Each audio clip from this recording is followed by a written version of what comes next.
വീട്ടിലൊക്കെ വരുന്ന സമയത്ത് ഞാൻ ചെറിയ കുട്ടിയല്ലേ, അപ്പൊ അങ്ങനെ ഇന്റർവ്യൂ ഒക്കെ ചെയ്യുന്നു. അപ്പൊ അന്ന് പറഞ്ഞ കഥ തന്നെയായിരുന്നു ഈ സിനിമയിലൂടെ ഞാൻ കണ്ടത്.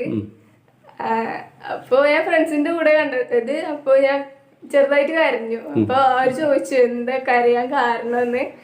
അപ്പൊ അന്ന് പറഞ്ഞ കഥ തന്നെ ഞാൻ എന്റെ കണ്ണിൽ കൂടെ കണ്ടപ്പോ കരഞ്ഞു പോയി. ഇങ്ങനെയൊക്കെ കഷ്ടപ്പെട്ടൊരു ഉമ്മമാനെ കിട്ടിയത് ഭാഗ്യം ചെയ്തല്ലേ അല്ലേ? വലുതായിട്ട് ഉമ്മയുടെ ഒരു വലിയ കലാകാരിയാവോ?